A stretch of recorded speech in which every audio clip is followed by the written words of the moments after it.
তখন আর যেরকম থাকে। আমরা বিশালগড় মহকুমা প্রশাসনের তরফ থেকে যে আমাদের যে ফ্রেশ যে ওয়াটার ট্রিটমেন্ট, যেটা আমাদের গোকুলনগর সিটিআর সঙ্গে অবস্থিত, এটার মধ্যে কিছুদিন আগে আপনারা মিডিয়ার মাধ্যমে একটা জানতে পারা গেল যে এখানে বিলুনিয়াতে নাকি একটা কমপ্লেন এসছে যে বিলুনিয়াতে একটা বোতলের মধ্যে পোকা দেখা গেছে। তো সেই নিরিখে আমরা এটাতে আজকে ভিজিট করি। আমরা যে এনফোর্সমেন্ট টিম আছে বিশালগড় মহকুমা প্রশাসনের, সেই এনফোর্সমেন্ট টিমে আমাদের ফুড সেফটি অফিসার, আমাদের ড্রাগ ইন্সপেক্টর, আমাদের legal metrology assistant director inspector এবং আমাদের টোবাকোর অফিসার, সবাই আমরা যৌথভাবে এখানে আসলাম। এসে আমরা প্রত্যেকটা ইউনিটে প্রত্যেকটা ইউনিটে ঘুরলাম।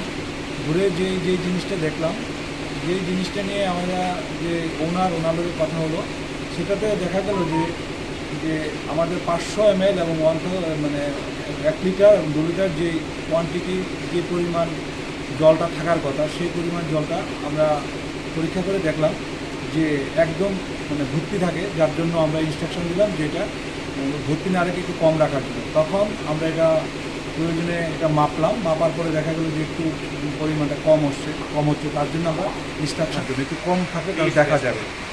বিলুনিয়াতে যে অভিযোগটা এসেছে, জলের মধ্যে কিছু একটা কন্টেন্ট পাওয়া গেছে, বাইরের কোয়ান্টিটি পোকা পাওয়া গেছে। এখন আপনাদের ভিজিটের করে এটার যে গুণবত্তা নিয়ে প্রশ্ন উঠেছিল, ওইটার বিষয়ে স্যার কতটুকু আপনারা স্যাটিসফাইড?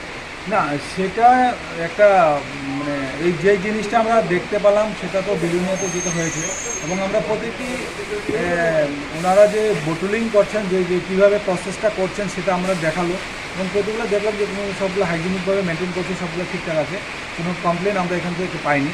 কিছু ইনস্ট্রাকশন আমরা দিয়ে গেছি যেগুলো করতে হবে, তাদের সেগুলো উনি ফলো আপ করবেন। তাছাড়া আমরা এখানে যে ইলেকট্রনিক্স ওনার মেশিন আছে, সেই মেশিনটা এটা ঠিকভাবে আমাদের ইয়েতে নেই, তার জন্য আমরা এটা বাজেয়াপ্ত করছি। তার জন্য এখানে যেটা সিল, আমাদের যে ওয়েটেন মেজার্সের যে সিলটি থাকার কথা সেটা নেই, তার জন্য আমরা সিজ করে নিয়েছি। ওয়েটেন মেজার্সের ডেপুটি ডাইরেক্টর এবং ইন্সপেক্টর আছেন, রেজিস্ট্রেশন কন্ট্রোল এবং ইন্সপেক্টর আছেন, ওনারা এটা নিয়ে এখানে এটা নিয়ে গেছে। তারপর এটা সিজ করে এখানে একটা ফাইন ইম্পোজ হবে, তারপরে ওনাকে এটা ঠিক করে দেওয়া হবে। তারপরে বিশুদ্ধতাটা নিয়ে স্যার মেইন প্রশ্নটা ছিল। বিশুদ্ধতার জন্য আমরা যদি স্যাম্পল কারেকশন করেছি 500 ml, 1000 এবং 2000 ml যেগুলো আমরা 4টা করে স্যাম্পল নিয়ে নিচ্ছি, এটা আমরা টেস্টিংয়ের জন্য পাঠাবো। তারপরে আমরা টেস্টিংয়ের রিপোর্ট আসলে তারও বলতে পারবো। তাছাড়া আমরা ওনার যে কাগজপত্র, যেটা মাইক্রোবায়োলজিস্টের যে কাগজপত্র আমাদেরকে দেখালো এবং আপডেট যেটা আছে সেটা মে মাস পর্যন্ত আছে, তা ঠিকই আছে, কোনো ধরনের ইয়ে নেই, ফল্ট নেই। আমি এত করে দেখছি যে এটা 500